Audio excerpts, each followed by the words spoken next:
Hi and welcome to episode number 600 with whatsforchild.com.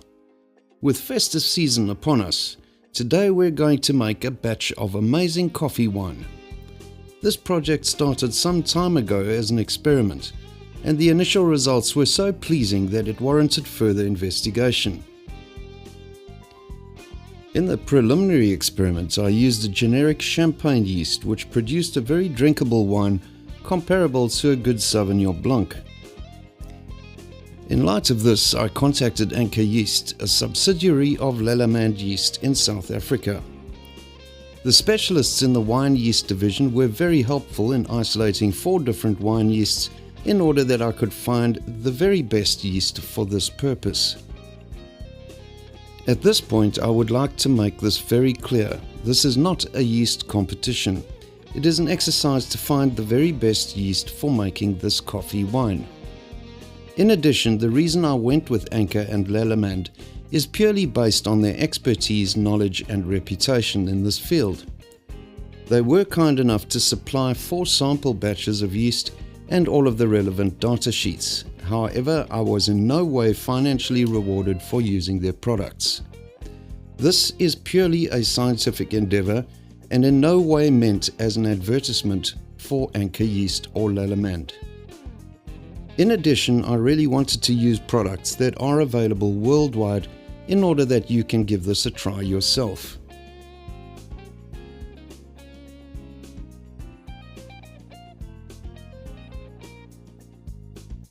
I started with a generic champagne yeast as my control batch.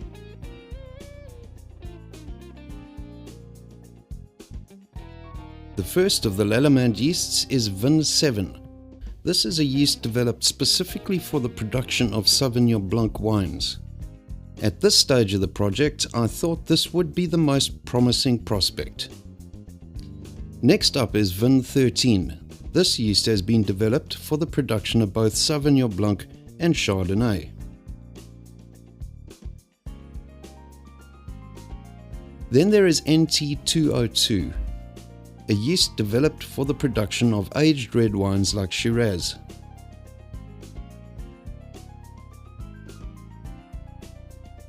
And last but not least is NT50, a yeast developed for fruity red wines like Pinotage that are short-aged and released fast to the market.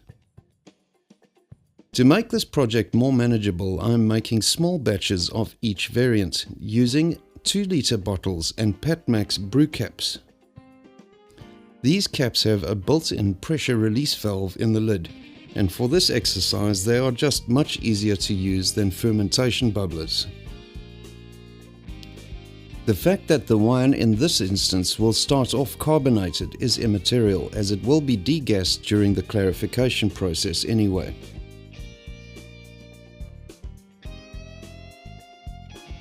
The coffee of choice is a product made by Nescafe in South Africa, called Recoffee.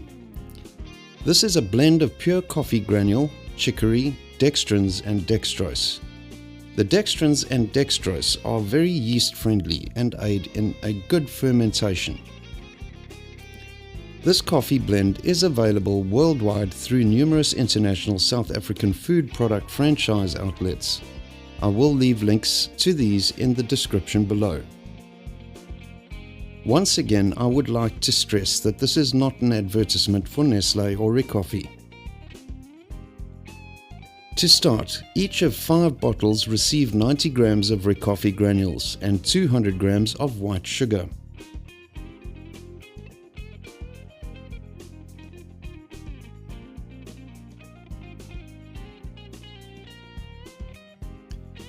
"500 milliliters of hot water is added along with a further 500 milliliters of cold water.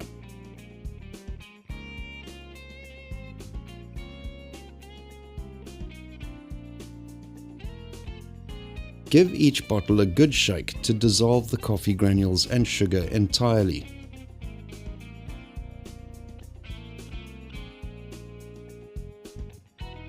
Top up each bottle with a further 750 ml of cold water. Give them another shake, then measure the temperature. If the temperature is higher than 30 degrees Celsius, wait until it drops to 30 Celsius before pitching in 1/8 of a teaspoon of each relevant yeast.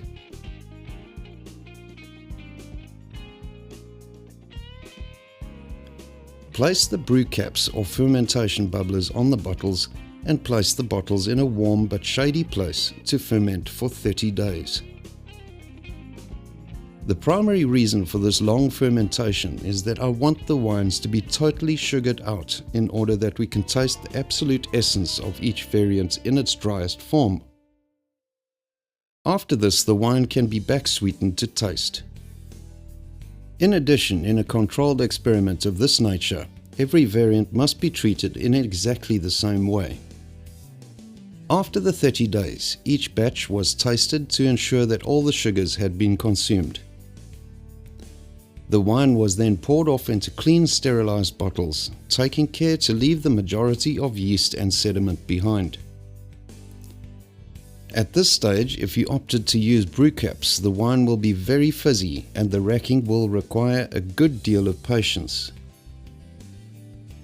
This will not be a problem if you use a fermentation bubbler.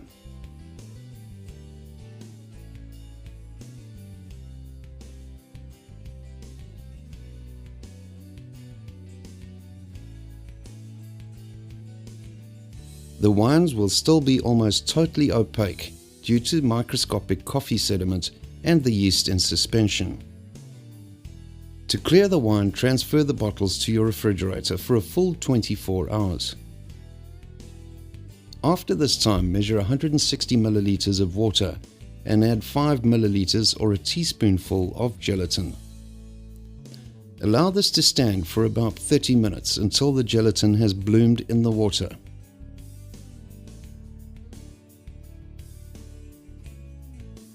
Microwave the mixture in short bursts until it reaches 150 Fahrenheit or 66 Celsius, and you're ready to go.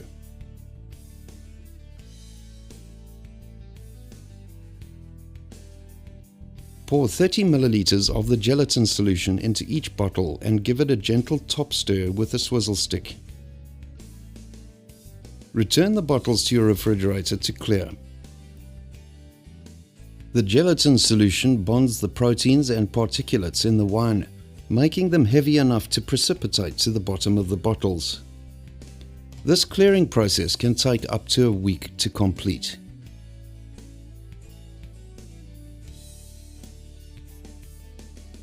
After this time, pass each wine through a fine filter or a ceramic filter if available, to keep the coagulated sediment behind.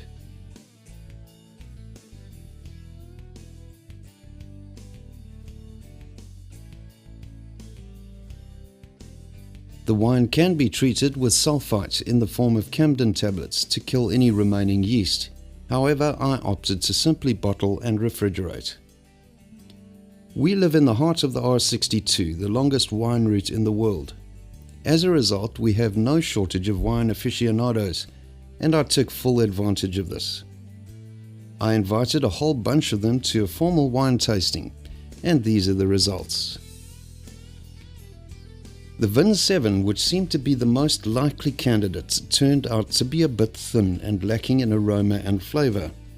However, it was still very drinkable. The Vin 13 was a little more robust, with more coffee aromas coming through, along with a slight cranberry flavour.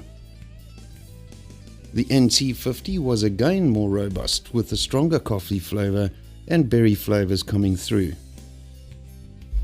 It was very similar to the generic champagne yeast used as the control.